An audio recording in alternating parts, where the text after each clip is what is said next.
So if we feel the need to keep ourselves small, we're not going to go out in the world and do big things or put ourselves online. We'll keep ourselves in a box. So when we have healthy body image, one, we'll have that motivation to go out and do the things that we want to do and create the life that we want to create. But it also increases the respect that we have for our bodies, which in return, creates a healthier body itself.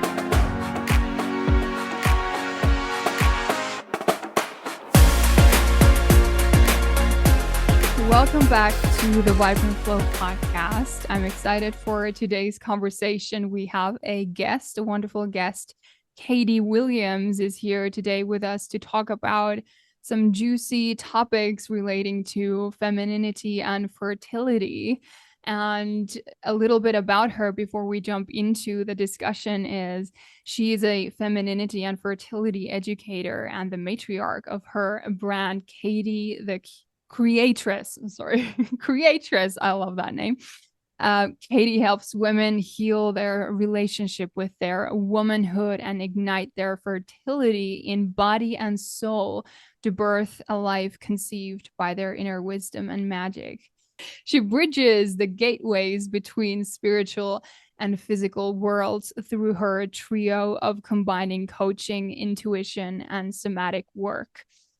And she has this beautiful program called The Creatress, right? And it's a 16-week live program, and it started yesterday, was it? The 16th of January.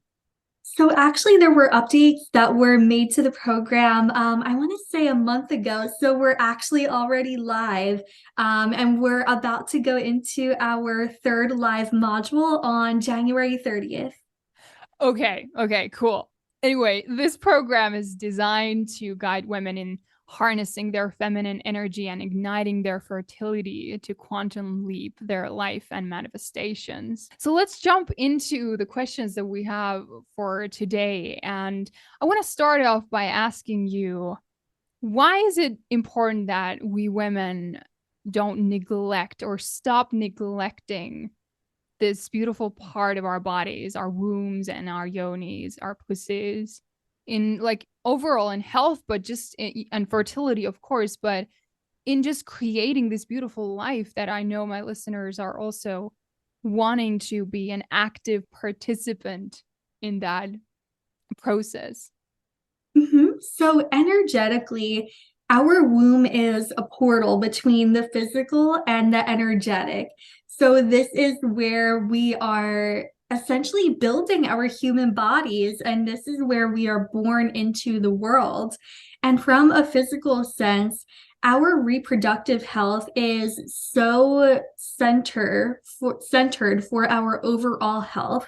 So every single month when we get our period, for example, it is like a monthly report card for our overall health.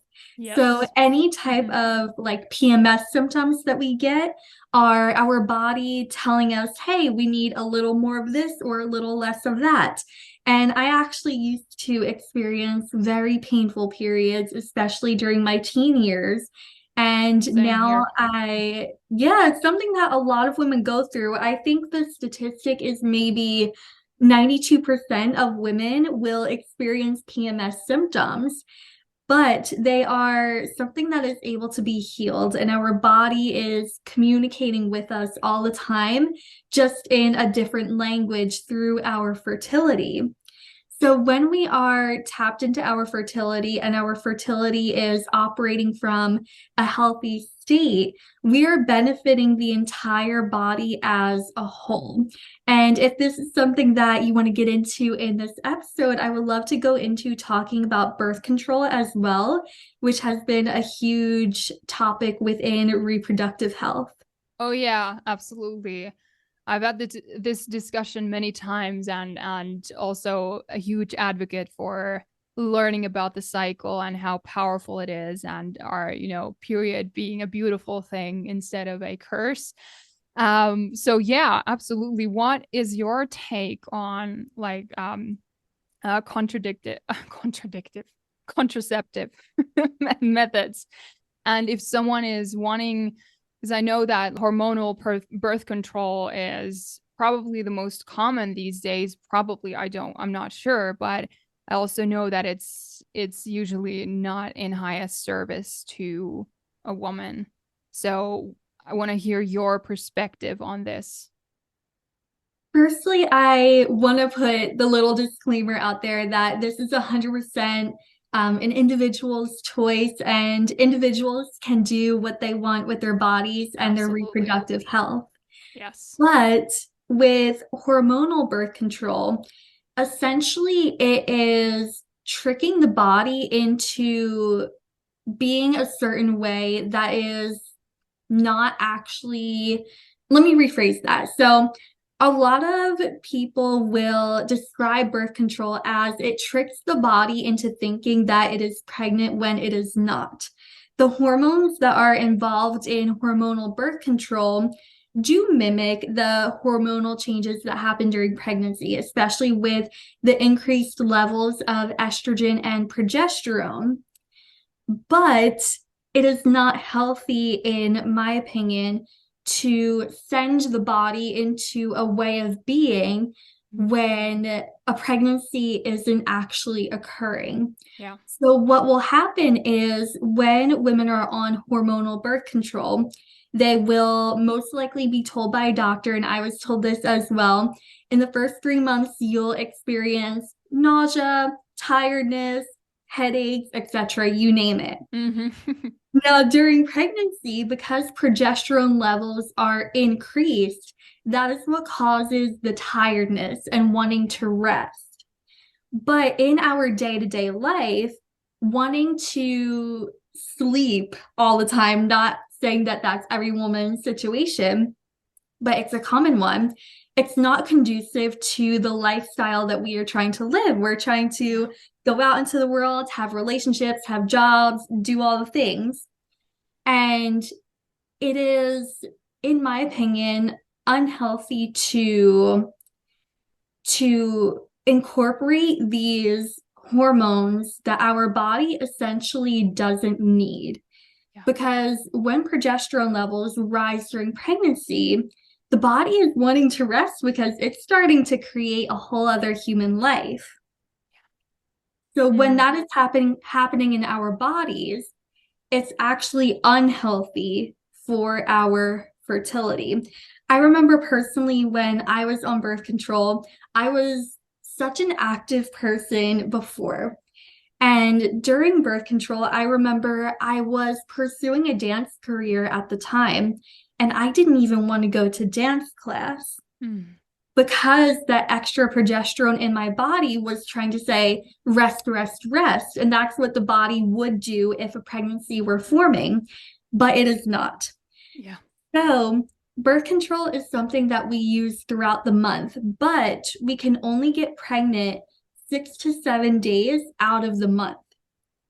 And that is during ovulation. And for those of you listening who are new to learning about your cycle syncing, reproductive health, ovulation is the part of our cycle where the egg is released from our ovaries into the fallopian tubes. It doesn't go straight to the uterus, it goes to the fallopian tubes. And this is where an egg is also fertilized. If an egg is fertilized, it travels from the fallopian tubes to the uterus and implants. And the reason why we give ovulation a 6 to 7 day window is because even though the egg is only viable for 48 to 72 hours, sperm can live for 5 to 7 days. So that's why we give it a longer window. And what is happening with birth control is we are hindering and preventing a natural cycle from occurring that is only occurring for a few days out of the month. And actually, the quality of our ovulation also, in a way, predicts the quality of our periods. So when we have a healthy ovulation, we have healthy periods. So what I mainly see happening with birth control is, one, women are not being educated on the 4 phases of their cycle and their ovulation. And two, I see it being used a lot as like a band-aid and a cover-up. Yeah. It should be a birthright to know about these things, about the four phases of our cycle and how beautiful this ecosystem is. Like it's I want to use the word magical. It really is. Like it's so cool. And the fact that we are taught to completely like put it aside and then dampen it and make our bodies do something that they're not supposed to. And with even like synthetic hormones, they're not even the exact same thing as what the body would be producing on its own. So yeah, like you said, it doesn't compute to say that it's a healthy choice, right? And I, like you said, also that we're not here judging anyone's choice, and everyone in their individual agency can choose to do whatever. And there may be times or phases in your life for some reason that you've had to use birth control. And we definitely are not saying that now you have to shame yourself about that. No, absolutely not. You are now given the tools and the understanding and knowledge to make empowered decisions so that you are not a victim of your life or just, experiencing these symptoms that may rise up because of using birth control or trying to fix it as a band-aid solution, which doesn't really fix anything, right? So I think it's empowering to know these things. But at first, it may be a little enraging if someone is Right. like, "Well, why wasn't I taught these things? You're not taught these things at school." Chances are most of our mothers didn't know this stuff. At least that's my case, but it may be that a lot of women do know about these things, but it is my experience in talking with women that their mothers did not know either. Hmm. Right. And I also wanted to note too that when birth control first came out, it was revolutionary because it gave women a sense of, oh, I can take charge of my fertility and my Mm-hmm. reproductive health.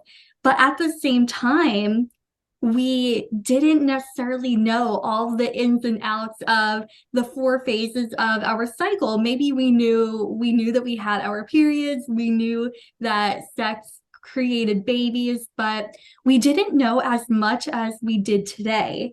So now we're peeling back the layers and we're finding that birth control, while it gives a sense of freedom, it doesn't give total freedom because we're not allowing the body to operate in its natural ways.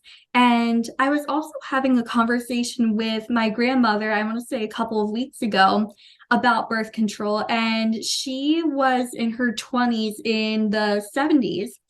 And she said back then, you were only told to be on birth control for 1 to 2 years, and that's it, get off of it.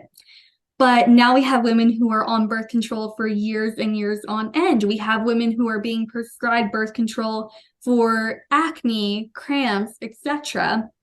So it's become like an over the counter solution, even though it's not a solution. So now we have women who are experiencing higher levels of anxiety and depression. And during our ovulation, actually, we experience higher levels of testosterone. So, as females, we carry a smaller amount of this than men. This is a main hormone that men have in their bodies. But testosterone is what boosts our energy, it boosts our Yeah. libido, it gives us more creativity. And because we're not ovulating when we're on birth control, we're not experiencing that surge of testosterone that we would get if we were ovulating.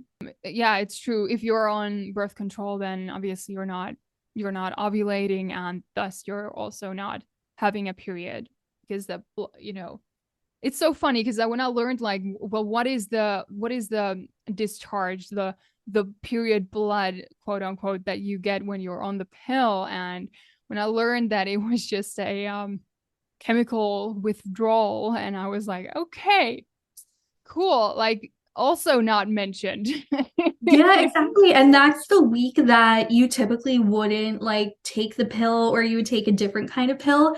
Personally, I was on the patch. So how it worked was I would wear the patch throughout the other phases of my cycle, and then you take it off I think a day before your predicted period, or they give you like a date. They'll tell you 3 weeks from this date. Mhm. So if you notice too, when we are taking hormonal birth control, like the patch or the pill, the week that we're experiencing that withdrawal bleed is also the week that they tell you not to use the birth control. Right, right. Yeah, exactly. Exactly. It's a rabbit hole we could, just jump into and spend hours. And we're hours. still learning so much more too. There's Yeah. so much more to be discovered. And like you said, we could just keep going deeper and deeper Yeah, into it. exactly.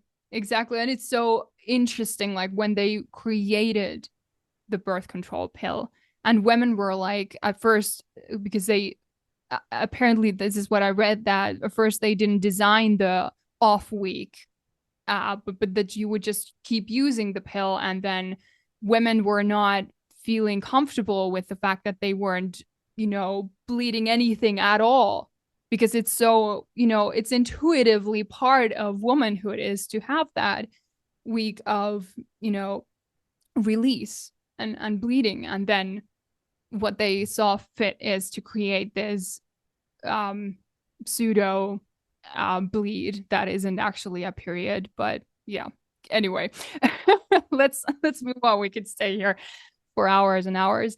I really want to hear about your experience in healing from how do you pronounce that? Vagina vaginis Vaginismus.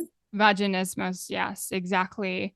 I personally, my listeners know that my 20s has been a long period of healing from chronic pain, but it's not in this particular area of my body. But so this is a topic that I'm really passionate about, is how the body can learn pain and how the body can also unlearn pain, and what goes into this like big topic. So I'd love to hear what you've learned in your healing experience.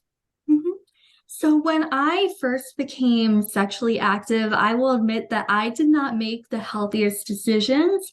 And that was part of what contributed to the vaginismus occurring, as well as sexual trauma that occurred earlier in my childhood.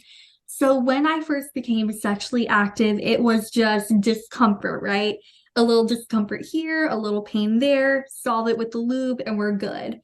But over time, as I was putting myself in these unhealthy scenarios where I had no boundaries, where I felt like I had to people please and say yes to everything, it led to more emotional hurt, which amplified also the trauma that I experienced earlier on in my life, which then evolved into experiencing pain during sex. And there was actually a good period of time where it felt like my yoni was completely closed off. Nothing could come into it, no matter how hard I wanted it to.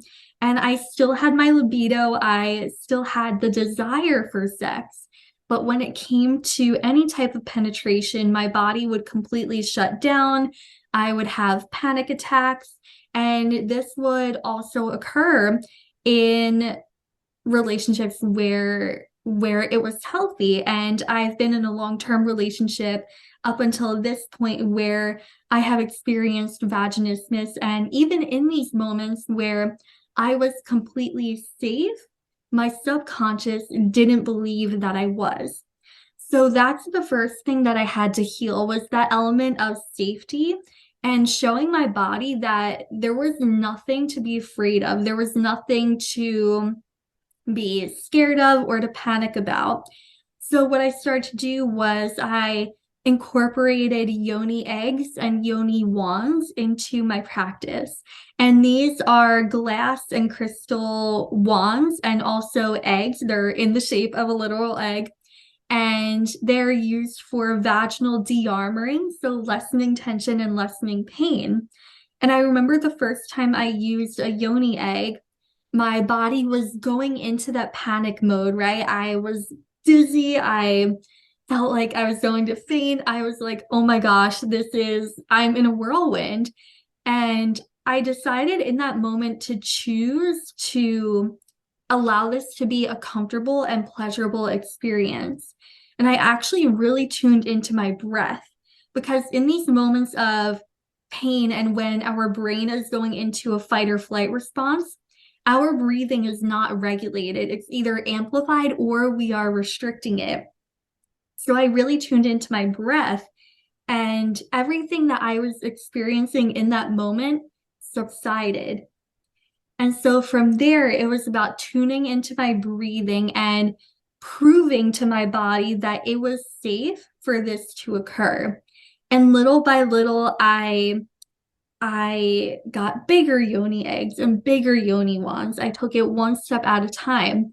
But the common theme between all of them was creating that safety and trust within my body, and also not feeling any type of shame or guilt if I didn't desire any type of penetration in that moment or during intimacy with my partner.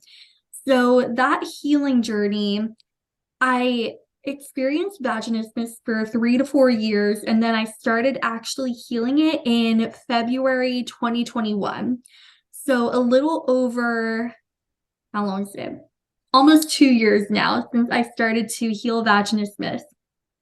And when the body is relearning how to experience pleasure, for example, it's all about that safety.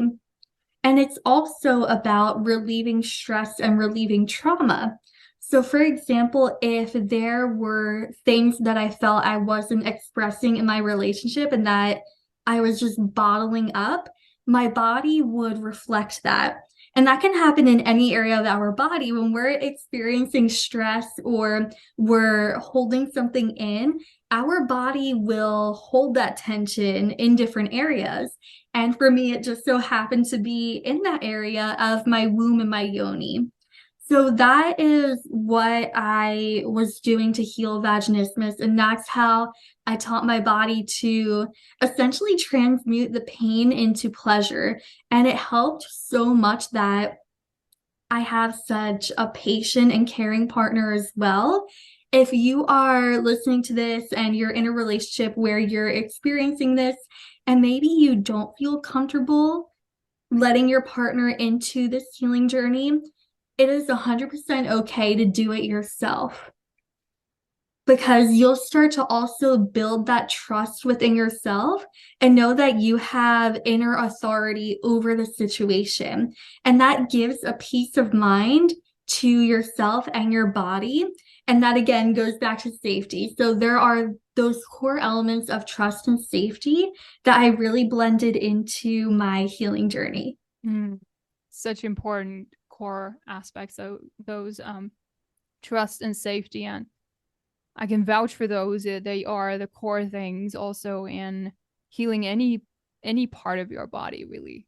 For me, it was chronic pain in my upper body, my arms and hands, and the same thing cracked me open to receiving the healing that I needed. And it was also learning or unlearning the way of living that I had learned early on, that go, go, go, push, push, push mentality, and being completely disconnected from my femininity and feminine power, and just this feminine being of being able to receive and feel safe, rather than just, keeping these armors up and trying to protect you unconsciously, subconsciously. But it's a process. It usually takes patience. I'm sure it took some patience with you as well, and it wasn't an overnight change, right? Right. It was definitely a long process. And sometimes it would feel like I was taking 10 steps forward and then 2 steps backwards Yeah. and then 5 steps forward. So the growth was definitely not linear. It was up, down, up, down. But it was a process of, like how you said, retraining my body and getting out of those old patterns of living. It also really helped to understand just basic science and how the unconscious mind works. So Absolutely. I did research into that as well. I was watching documentaries. I love like Discovery Plus, like all those different sciencey type of channels and shows. So also just understanding how the body rewires the brain was helpful in this process because then I understood what was happening behind the scenes if I ever felt pain or anxiety, and then I could pinpoint that and rewire it. Yeah, absolutely. I think it's a really good thing to remember that if you are feeling something unpleasant in your body, pain or whatever it might be, to ask yourself what is going on emotionally. Always to, retrain your mind to not focus on the pain as in like because it goes into panic mode, right? Oh my gosh, what am I feeling? Oh my gosh, and then it just clenches even more and creates more of that pain. But once you lovingly, patiently, and with gentleness, you're able to refocus on what is going on emotionally and meeting yourself there. It begins this process of healing internally, healing from where the pain actually comes from, which is your brain is Mhm. deciding that this pain is necessary for whatever reason, even if it actually isn't necessary, but it interprets certain emotional situations and states, unconscious emotional states, as dangerous or threatening. And so it takes on the physical to armor you and keep you safe, so to speak. But it obviously it's not it's not safety, or the real kind of safety. It's just the brain's own strategy in trying to keep you as safe as possible.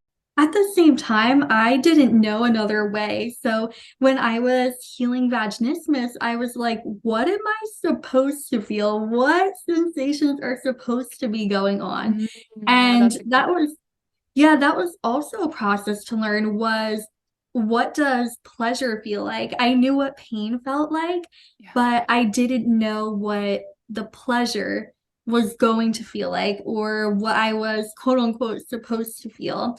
So there was also relearning that new pattern of welcoming in pleasure. Right. Yeah, absolutely. And it's so cool when we start to learn that your mind, your brain is absolutely capable of learning these new pleasurable neural pathways. And that even though you may not have ever felt that kind of pleasure before and you don't even know what it feels like because it's not familiar at all, you are able to create those pathways and create those experiences little by little. And yeah, like you said, it does take time and patience, but that is the commitment that we're inviting you listeners to embark on, because it really is worth it, in any area of your life, really, and whatever it is that you are dealing with right now. So, Katie, tell me a little bit about why is a woman's body image, and with that, her self-image, so important in creating a beautiful life? Mhm. So when we have low body image, we will feel lack of motivation to do the things that we want to do in our life. So if we feel the need to keep ourselves small, we're not going to go out in the world and do big things or put ourselves online. We'll keep ourselves in a box. So when we have healthy body image, one, we'll have that motivation to go out and do the things that we want to do and create the life that we want to create. but it also increases the respect that we have for our bodies, which in return, creates a healthier body itself. So, for example, if I'm going to use, I'm trying to think. So, when I want to say 10 or 11 years old, I had a lot of self-consciousness around my body. I was a heavier girl. I'm half Greek. I love my Tito pitas, my frappes, you name it. And there were girls who I found out were judging my body, and I was very developed for my age too. So I would also hear about the girls saying, oh, she stuffs tissues in her bra. And that was very off-putting, and it was hard to make friends because I wasn't sure if I was being judged behind the scenes. And so that little girl, that little Katie could have said, okay, well, if my body is ugly, fat, you name it, then I'll just keep up the image. That's a very easy and unhealthy pattern to get into. We hear something enough times and we believe it. And then that leads to a lack of respect for our body. Because instead of seeing it as a vessel for us to experience this world and create the life that we want to create, we're dimming it down. We're treating it not as what it is. So when we have healthy body image, we are then respecting our body and we're seeing our body as, oh, this is the only body I will have. This is the body that, if you want to get spiritual with it, that my soul chose to come into. And this is the only body that I will have in this lifetime.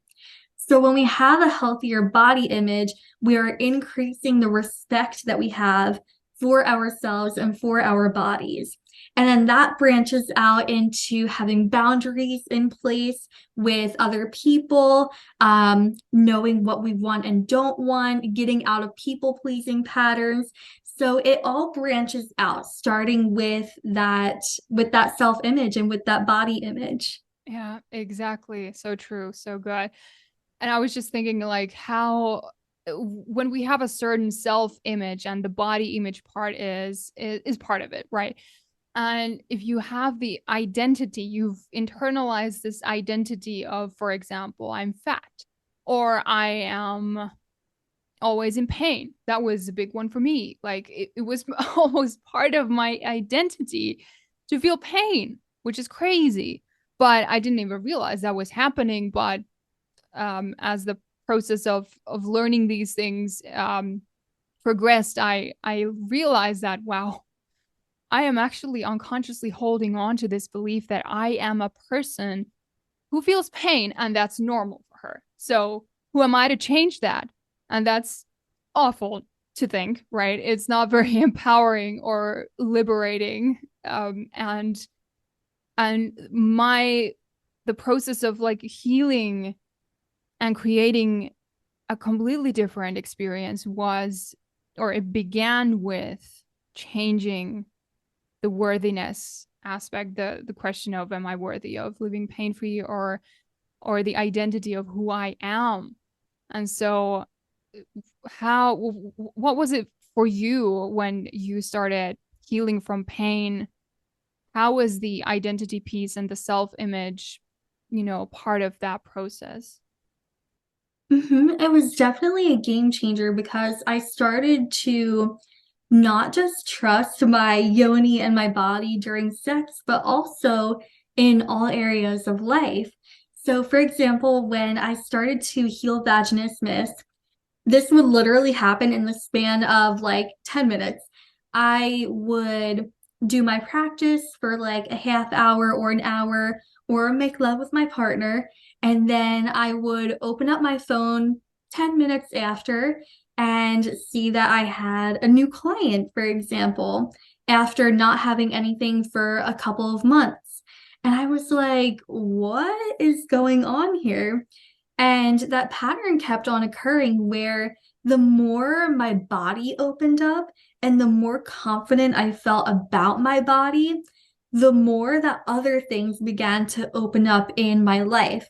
And I like to call it the stretch because of my journey with vaginismus. It was like with each stretch of my yoni, my womb, my feminine energy, there was a stretch of finances, there was a stretch in business, a stretch in friendships. My capacity kept on increasing. So when our confidence increases, we increase the room and capacity for other things that we desire to come into our life. Yeah, that's so cool. Isn't it funny how that works? But yeah, I mean, for me, it makes sense. It totally does. I would like to hear before we wrap this conversation, we could go on for hours, obviously, but respecting your time here. So, I would love to hear your tips for the woman who is dealing with painful periods, because I know you've talked about this. I've also talked about this on this podcast, but it's so important of a topic, I feel like. So I would love to hear your take on that. Yeah, so first of all, no need to feel guilt or shame or think, why didn't I find out about this earlier? You're here now. We're good. We're gonna make it good. We're gonna make your periods a good, thriving, blissful experience. It is possible. So number one, definitely learn about the four phases of your cycle: your menstruation, the follicular phase, ovulation, and the luteal phase. Learn about those four phases of your cycle and understanding the hormonal changes that you experience in those four phases. So, in each phase of your cycle, you'll experience a rise and fall of different hormones. Look into that, give yourself that foundation of knowing what's going on within your body. And then number two, do a diet audit. Diet is something that actually really affects our menstruation, and sometimes it kind of goes over our head. Especially, I'm in the United States, and there's like a coffee addiction that we kind of have here. Personally, I don't drink caffeine. I just don't feel good when I have caffeine. But that caffeine, for example, is an inflammatory, which will therefore cause more painful periods. So look at your diet, look at what you're consuming, both with food, drink, and overall energy wise. So what you're taking in from other people on social media, etc., and start creating boundaries with that, as well as looking at where can I get more of this nutrient or that nutrient, where can I get more exercise. So doing like a lifestyle audit. And then number three, treating your period as if it is a friend. A lot of times we treat our period like it's an enemy because we're taught when you get your period, you'll have pain, you'll have discomfort. So we see our body as the enemy, but start seeing your period like a friend and treating your period like a friend. So, how would you talk to that friend? And I love to use the example, if we are telling a friend, I hate you, you're so uncomfortable, they're probably not going to treat us good in return. And there's no need to feel guilt or shame about that. You didn't know how to communicate. We're learning it now. So, also starting to speak to your body and your period in healthy ways. If you're having pain 1 month, instead of saying, oh my gosh, this is horrible, I hate this, while those feelings are completely valid and you can acknowledge that, you can also tune in and say, okay, what is it that my body needs? And providing your body with nourishment. So those are three things that you can do to start healing painful periods. And I also have a program called Menstruation Magic. It is 4 modules where we do a breakdown physically and energetically of healing your period and your PMS symptoms. And this module is also included inside of the Creatress program. So I also have that resource if you want to go further into period healing. Sounds really good. I think the last point that you said is so important, like tuning in and asking what the body needs. I've noticed with myself and with a lot of the women that I've talked to that so often we don't have the patience to do that because we're so used to this go, go, go life where, you know, taking the time and tuning in is just something that doesn't feel even normal sometimes, that you feel like you have your period, so go to work, you know, forget about it, put it aside, take a pill, just, trying to live as if it doesn't exist, or just, trying to ignore it to the best of one's ability so that you can survive, right? And just, go ahead with your day and with your tasks. So what would you say to, if someone is listening and thinking, oh, I really need to do that. I feel I'm called to do that, to take a step back and to listen more. But I feel like I don't have the patience, or I don't have the time, or which is like often an illusion, but it feels true, right? So is there anything that you would want to say to her? You read my mind actually when you were talking about time. I was like, oh, I could go into like time is an illusion. And then you Yeah. said, so thank you for saying that.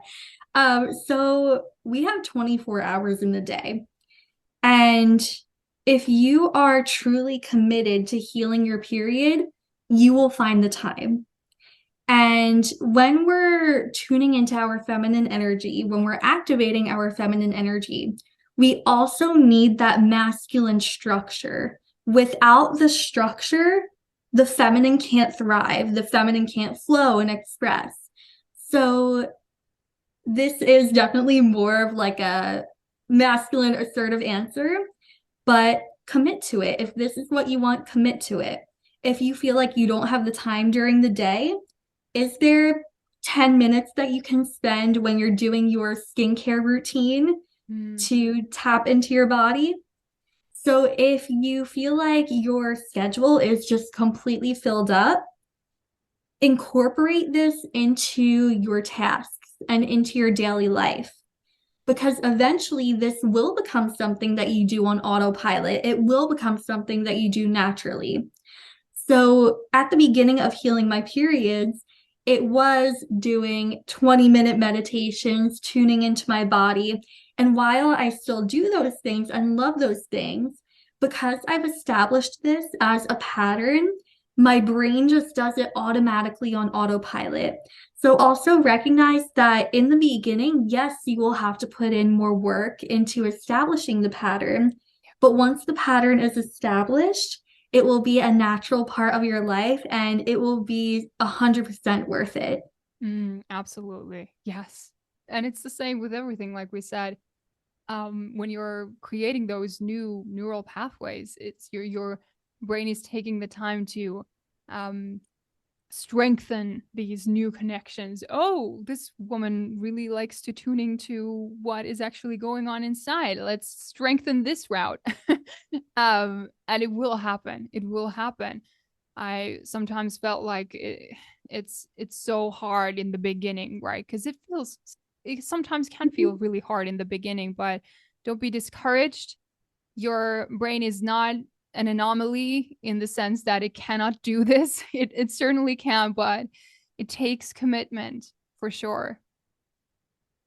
Yes, absolutely. So this has been amazing. I've loved these topics that we've dove into. So good. And last words before we part, I would like to ask you, what do you most love and cherish about being a woman?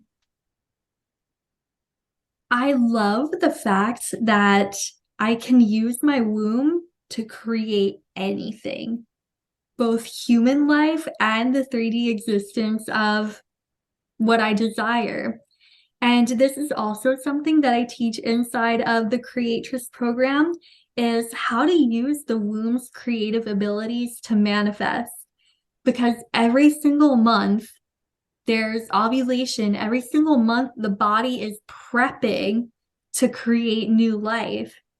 And to be able to work with that, whether you're creating human life or the 3D existence of what you desire, is incredible. And it's been life changing. And that is definitely my favorite part about being a woman. Thank you, Katie, for being here. It Thank was a you. pleasure. And if someone is looking to connect with you, where can they find you? Sure. So I am very active on Instagram at Katie the Creatress. You can also use that handle to find me on TikTok, YouTube, and Pinterest. You can also go to my website, katiethecreatress.podia.com, and I have downloads on there, classes, programs. Go have a feast on the website. Cool. Awesome. Awesome. So, Katie, thank you for being here again. I appreciate your time. I hope you have a wonderful, what is it today? Tuesday. I hope you have a Thank wonderful you. Tuesday and the rest of the week. I hope you enjoyed this episode and learned something new, as well as received some serious inspiration on your feminine journey. And I would so appreciate it if you could rate and review this podcast and subscribe. It really helps in the podcasting world so that we can reach more women who might be interested in these types of topics. And if you're curious to hear my music, you can always check out JOM on any of the streaming platforms, and the link will be in the description below. Thank you so much for listening, and I hope to have you join me in the next episode.